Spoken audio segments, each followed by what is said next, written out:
The obsidian halls of the Crithian war fortress still echoed with the ghost of Warlord Zexthor's roar. Alana stood before the ceremonial pyre's cold ashes, her scaled hands trembling. 300 cycles she had ruled beside him, the dragon woman of the outer reaches, feared across 17 star systems. Now she was simply alone. Her species didn't cry, physiologically impossible for beings whose ancestors breathed plasma, but the hollow ache in her chest felt like what the humans called grief.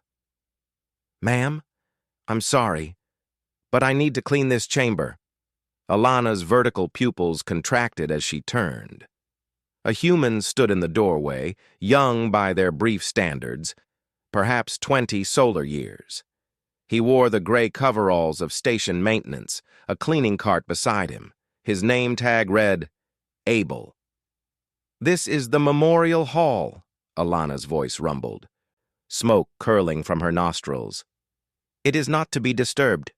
Abel shifted uncomfortably. "I understand, ma'am, but the council wants all chambers sanitized before the succession ceremony. I can come back if—" "There will be no succession." Alana's tail swept across the floor, leaving grooves in the metal. "I will rule alone. Now leave." The human nodded and retreated, but Alana noticed he didn't look afraid, curious. 3 days later, Abel returned. This time, Alana was sitting on the cold floor, staring at Zexthor's battle armor displayed on the wall. "You again?" she muttered. "The council is pretty insistent," Abel said apologetically. He began working quietly, his cleaning solutions humming softly. Alana watched him from the corner of her eye. Humans were fragile things. She could crush his skull with one hand. Yet he moved with an efficiency she recognized. Purpose, discipline. "You were military," she said suddenly. Abel paused. "Marines, Earth Defense Coalition, 3 years before I mustered out. Why would a warrior become a janitor?" He smiled slightly. "Saw enough war. Wanted to build instead of destroy. Cleaning is honest work. Helps people live better lives." He glanced at her. "What about you? What did you do before you became a warlord's wife?" No one had asked Alana that question in centuries. She blinked slowly. "I was a navigator. I charted the void between stars." "That's incredible," Abel said, genuine wonder in his voice. "I've read about the void.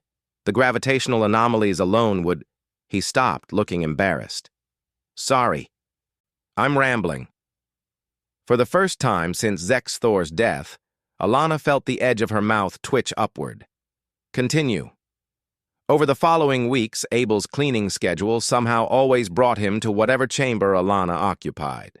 They talked, at first about navigation and stars, then about war and loss.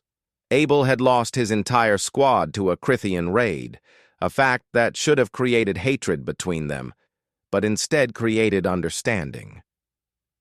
"I don't blame your people," Abel said one evening as they stood on the observation deck, watching a nebula bloom in the distance.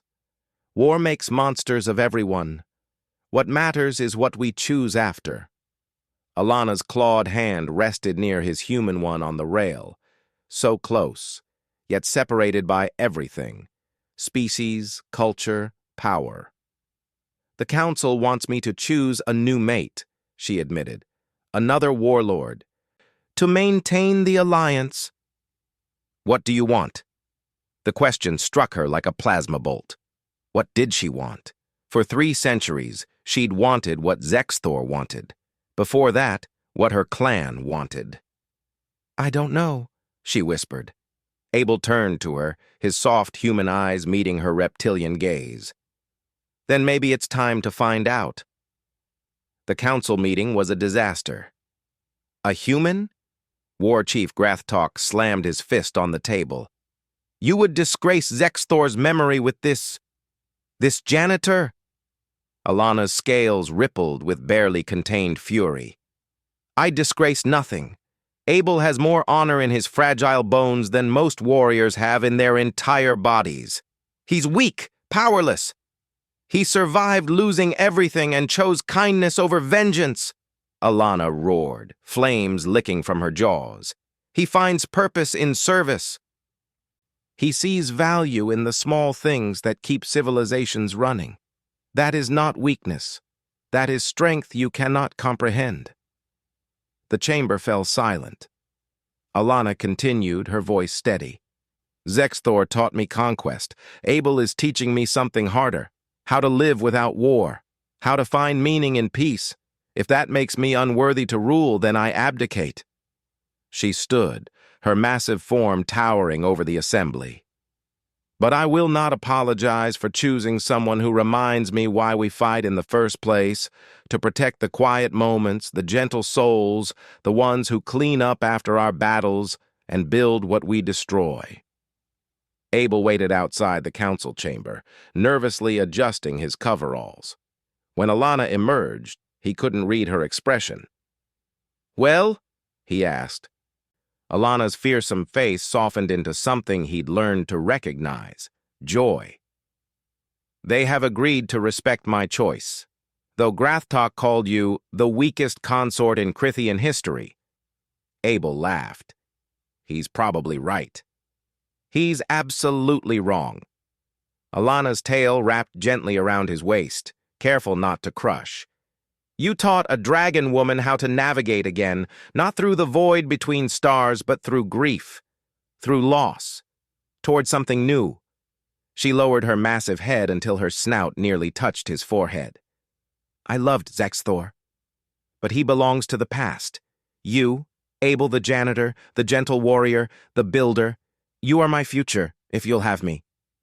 Abel reached up, placing his small human hand against her scaled cheek. "I'm going to need a bigger mop." "Your palace is enormous." Alana's laughter, a sound she thought died with Zexthor, echoed through the halls. In that moment, the dragon woman realized that love wasn't about replacing what was lost. It was about having the courage to find it again, in the most unexpected places, even in a young human janitor with kind eyes and a cleaning cart.